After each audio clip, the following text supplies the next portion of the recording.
Assalamualaikum warahmatullahi wabarakatuh. Semangat pagi, sobat sekalian. Pada kesempatan kali ini, saya akan menyampaikan materi tentang penggunaan Google Classroom untuk pembelajaran online di sekolah antara guru dengan siswa. Baik, pada bahasan Google Classroom kali ini saya klasifikasikan dalam 5 modul. Setiap modul saya akan menjelaskan satu persatu dalam masing-masing video. Baik, pada kesempatan kali ini sobat sekalian, kita akan membahas modul yang pertama. Modul yang pertama adalah bagaimana mempersiapkan kelas. Nah, dalam mempersiapkan kelas ada 3 poin yang harus dikuasai oleh sobat sekalian. Yang pertama adalah bagaimana membuat suatu kelas baru. Kemudian, yang kedua adalah bagaimana merubah tema halaman suatu kelas. Dan yang ketiga adalah bagaimana membuat informasi umum tentang mata pelajaran. Baik, yang pertama kita harus membuka dulu Google atau aplikasi Google Classroom itu ya.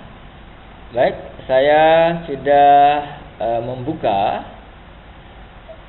browser atau saya menggunakan Google Chrome untuk browsernya. Maka untuk masuk ke tampilan atau aplikasi Google Classroom, cukup diketikkan di bagian sini atau bagian URL ini sebagai berikut. Cukup diketikkan classroom.google.com. Apabila sudah tampil seperti ini, cukup di enter saja. Maka selanjutnya kita akan dibawa menuju kepada pilihan akun. Jadi kebetulan banyak akun yang tidak saya keluarkan sehingga masih tampil di sini. Baik, pada kesempatan kali ini akun yang saya pakai, saya menggunakan akun ini. Baik, saya pilih akun yang akan saya pakai dalam pembuatan kelas ya. Baik, perhatikan sobat sekalian. Jadi saya menggunakan akun di sini menggunakan akun GSE atau Google Suite Education ya. Jadi di sini biasanya kalau GSE itu di belakangnya itu bukan @gmail.com, tapi biasanya disandarkan atau subdomainnya adalah adalah website dari sekolah. Ini kebetulan saya mempunyai akun GSE yang sudah direkomendasi oleh sekolah saya, yaitu akunnya adalah hasanuddin@sman3bangkalan.sch.id. Nah, sebenarnya sobat sekalian tidak harus menggunakan akun GSE, bisa juga menggunakan akun Gmail biasa yang juga sifatnya gratis. Baik, setelah kita pilih akun yang akan dipakai untuk membuat kelas di Classroom, berikutnya masukkan sandi pada akun tersebut. Baik, saya masukkan akun yang saya pakai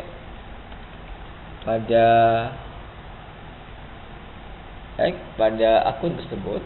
Baik, selanjutnya setelah yakin sandi yang diketikkan benar, berikutnya klik berikutnya, maka kita akan diberikan tampilan seperti ini.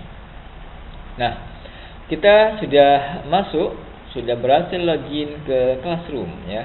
Dibuktikan dengan foto kita. Jadi apabila kita sudah memberikan foto kepada akun kita di sini, maka tampil foto kita.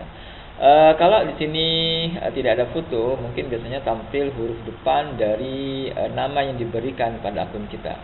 Baik, selanjutnya untuk membuat kelas baru, ini ada tanda plus, diklik saja di sini. Oke, seperti ini. Dan sini ada dua menu ya. Jadi ada gabung kelas, kemudian ada buat kelas. Nah, kita akan masuk sekarang ini sebagai guru. Maka kita harus pilih buat kelas. Nah, sedangkan kalau gabung kelas ini, kalau kita sebagai siswa yang bergabung kepada kelas yang dibuat oleh guru. Baik, kita pilih buat kelas, maka berikutnya diberikan tampilan seperti ini. Baik, yang pertama, nama kelasnya apa? Ini wajib diisi. Misalkan saya isi kelas misalkan 11 MIPA 1 misalkan. Kemudian bagian ini bisa saya tuliskan matematika, tidak apa-apa seperti ini.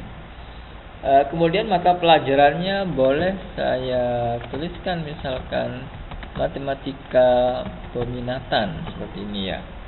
Kemudian ruang ya boleh aja kita tulis misalkan 11 MIPA 1. Nah, nanti yang akan ditampilkan pada deskripsi kelas itu biasanya yang diambil adalah hanya nama kelas dan bagian ini yang tampil ya. Baik, seperti ini aja saya pikir sudah cukup ya. Atau misalkan ini saya balik seperti ini aja ya. Jadi di sini matematika peminatan, biar nanti minatan ini tampil, kemudian ini saya pilih matematika saja. Karena nanti mata pelajaran ini tidak tampil pada header kelas kita. Saya ingin nanti kelas ini tampil, kemudian matematika peminatan ini juga tampil ya. Baik, berikutnya kita klik buat. Nah, maka langsung oleh aplikasi Google Classroom dibikinkan suatu kelas yang sudah seperti ini tampilannya sobat sekalian. Nah, baik, seperti ini tadi yang saya sampaikan tadi, bahwasanya di sini sudah tampil kelas yang kita buat tadi, nama kelas yang kita buat tadi. Kemudian di sini juga tampil tadi di bagian ini, memang sengaja tadi saya tuliskan matematika peminatan, ini saya nggak tampil matematika peminatan. Kemudian ini sudah ada kode kelas. Nah, kode kelasnya ini ya, kode kelas ini. Nanti biasanya kode kelas ini akan dipakai nanti untuk kita berikan kepada siswa, dan siswa bisa bergabung ke kelas kita melalui kode kelas ini. Kemudian tampilan ini memang biasanya tampil kalau kita menggunakan akun GSE, biasanya ada link untuk Google Meeting ya di sini. Ya. Kalau akunnya bukan GSE, misalnya kita pakai akun Gmail biasa, maka link ini tidak ada ya. Baik, selanjutnya kita bikin kelas sudah. Kemudian berikutnya yang kita coba adalah kita coba dulu pahami menu-menu yang ada pada tampilan awal ini ya. Baik, yang pertama adalah di sini ada forum. Untuk apa forum ini? Nanti forum ini biasanya di sini ada seperti apa ya? Forum itu seperti kita bisa chatting kepada semua anggota kelas ya. Kita cukup nanti mengetikkan di sini, kemudian nanti siswa yang sudah bergabung itu bisa membalas seperti chatting menggunakan WA biasa ya, atau di Facebook. Jadi sama seperti itu ya. Kemudian berikutnya di sini ada menu tugas kelas. Nah, biasanya menu tugas kelas ini nanti kita guru gunakan saat guru sudah mau memberikan tugas kepada kelas tersebut ya. Tapi nanti pembahasan ini nanti kita jelaskan di modul berikutnya. Pada kesempatan kali ini sobat sekalian, saya hanya menjelaskan menu-menu yang ada, menu-menu utama yang ada pada tampilan awal kelas kita ya. Baik, berikutnya di sini ada anggota. Nah, anggota nanti ini adalah guru dan siswa yang sudah bergabung. Nah, baik, kita lihat di sini. Sini ada guru. Kebetulan gurunya saya aja di sini karena memang saya tadi yang membuat kelasnya. Kemudian siswa ini belum kita gabung dengan siswa, maka ini belum ada siswa yang bergabung ya. Untuk menambahkan siswa dan seterusnya, nanti kita akan menjelaskan di modul selanjutnya. Baik, kemudian di menu sini biasanya ada nilai ya. Kemudian nilai ini nanti berisi nilai-nilai dari tugas yang guru berikan, kemudian juga nilai-nilai tugas kuis yang guru berikan. Dan nanti setelah guru mengembalikan nilai kepada siswa, maka akan tampil semua nilai di sini ya. Kemudian kita lihat di sebelah kanannya ada menu setting ya. Di sini ada menu pengaturan. Coba kita lihat apa saja isinya. Kita klik saja. Nah, oke, di sini ada detail kelas ya. Ada detail kelas. Yang pertama kelas yang kita berikan. Kemudian deskripsi kelas yang kita berikan apa. Ini bisa kita berikan deskripsinya apa gitu ya. Misalkan katakanlah kita memberikan deskripsi misalkan tahun pelajaran misalkan 2020-2021. Kemudian tambahkan lagi misalkan semester 1 misalkan ya, semester 1. Atau kita tambahkan lagi misalkan kurikulum yang kita pakai pada kesempatan kali ini adalah kurikulum 2013 revisi, kan seperti itu ya. Nah, kemudian yang untuk bagian lainnya tidak perlu dirubah karena nanti karena ini sudah diisi pada pengisian yang awal tadi. Saya pikir tidak perlu dirubah lagi. Kemudian di sini ada menu umum. Nah, nanti menu umum ini ada menu untuk mengundang siswa, seperti itu ya. Mengundang siswa ini sementara kita abaikan dulu. Karena memang nanti ada modul khusus yang membahas bagaimana mengundang siswa. Kemudian di sini ada kode kelas yang tadi juga tampil di header kelas kita, tampil di sini. Kemudian kalau ingin besar tampilannya sebenarnya nanti bisa diklik ini saja, maka tampilan kode kelasnya ini menjadi besar ya. Oke, sementara kita abaikan saja di sini. Kemudian sini ada forum. Nah, di dalam forum di menu tadi yang di awal saya jelaskan, di sini bisa kita atur. Di sini ada siswa hanya dapat memberi komentar. Boleh kita hanya memilih ini atau hanya pengajar yang dapat memposting ya. Tentu saja sebaiknya di forum kita pilih aja siswa dapat memposting juga dan memberikan komentar sehingga terjadi interaksi di sana antara guru dan siswa. Kemudian ini juga ada menu untuk mengaktifkan notifikasi apabila guru memberi memberi tugas di suatu kelas ya. Baik, itu dulu yang beberapa menu yang ada. Nanti akan kita bahas lebih detail di modul sebelumnya, modul berikutnya. Kita simpan saja di sini untuk perubahan tadi yang sempat. Ada beberapa yang kita rubah. Ya, baik. Berikutnya kita coba kembali ke kelas kita. Seperti ini ya. Kita kembali ke kelas kita. Kita cuma punya satu kelas di sini, yaitu kelas 11 MIPA 1. Kemudian juga ada menu mendatang di sini. Nah, menu mendatang ini nanti ada info-info tugas-tugas yang masih dalam progress, artinya masih belum expired ya, masih berlaku sehingga tampil di sini semua tugas yang masih aktif sehingga siswa bisa memantau dengan baik tugas-tugas mana yang belum selesai dan mana yang sudah selesai. Baik, selanjutnya sesuai dengan poin yang tadi saya berikan di awal, poin yang kedua adalah setelah kelas terbentuk, kita akan merubah tema dari kelas itu. Untuk merubah tema kelas ini, perhatikan di sini ada menu pilih tema, ada menu upload foto. Maka untuk merubah tema, pilih tema ini, diklik. Nah, maka berikutnya kita disuguhkan oleh Google Classroom beberapa tema yang sudah diberikan secara otomatis oleh Google Classroom ya. Untuk merubah tema ini nanti diingat bahwa ini ukuran tema ini minimal harus berukuran 800 kali 200 pixel ya. Jadi nanti kalau membuat tema diperhatikan ukurannya adalah minimal itu 800 kali 200 pixel. Apabila ukuran dari sobat sekalian kurang dari itu, maka nanti biasanya ditolak ya, karena kurang dari minimum ukuran yang diminta oleh Google Classroom. Tapi kalau lebih, maka nanti akan diatur, akan dipotong ya, diambil bagian mana yang dipilih ya. Baik, selanjutnya di sini umum artinya semua tema ditampilkan. Kemudian kalau kita pilih ini misalkan sesuai dengan novel, ada masa dan sejarah, diberikan tampilan tema seperti ini. Dan matematika juga dan sains ini juga diberikan.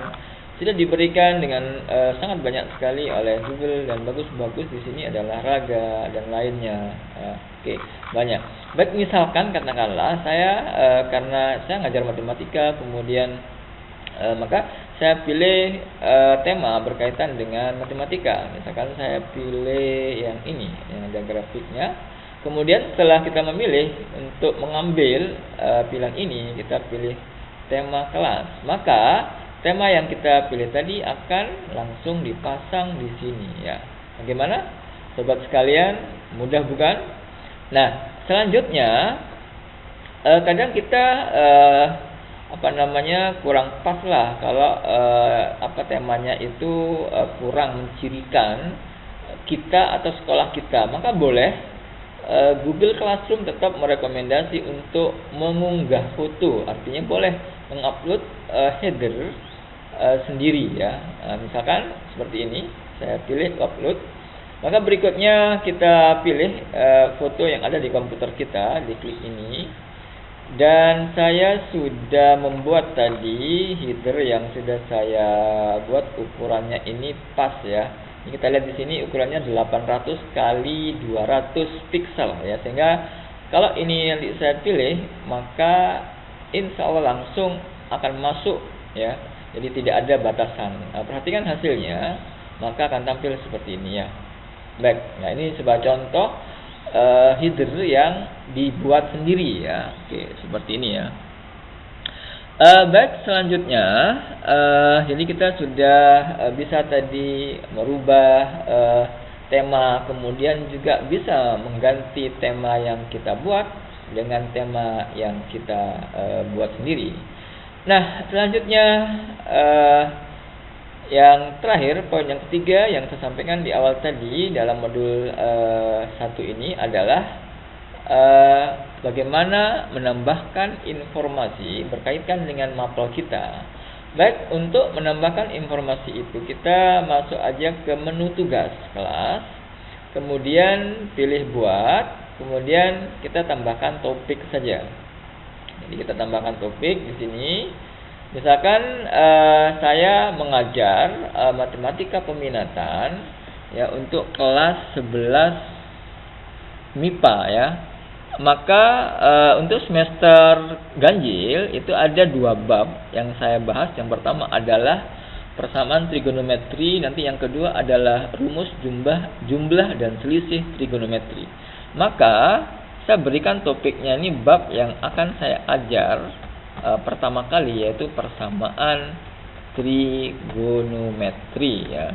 Atau boleh sobat sekalian menggunakan subbab dari bab yang sobat sekalian ajarkan kepada muridnya. Saya pakai bab saja, yaitu persamaan trigonometri. Maka berikutnya kita tambahkan. Maka akan ditambahkan topik di sini, persamaan trigonometri. Nanti apa kegunaannya topik ini? Nanti sobat sekalian apabila sobat sekalian membuat tugas, kemudian sobat sekalian membuat materi, maka kita bisa mengelompokkan atau memasukkan materi itu ke kategori persamaan trigonometri. Baik, seperti itu sobat sekalian materi pada modul 1 ya, sudah saya sampaikan semua. Jadi sekali lagi tadi ada 3 poin pada modul 1 ini yang saya sampaikan. Yang pertama adalah bagaimana membuat suatu kelas. Kemudian yang kedua tadi bagaimana merubah tema header suatu kelas. Kemudian yang ketiga yang barusan saya lakukan adalah bagaimana membuat topik suatu kelas agar nantinya materi yang kita sampaikan kepada siswa, kemudian tugas yang kita berikan kepada siswa dapat dikelompokkan dalam suatu topik sehingga nanti seperti tertata dengan baik. Demikian yang dapat saya sampaikan sobat sekalian pada kesempatan kali ini. tetap semangat. Akhir kata, wassalamualaikum warahmatullahi wabarakatuh.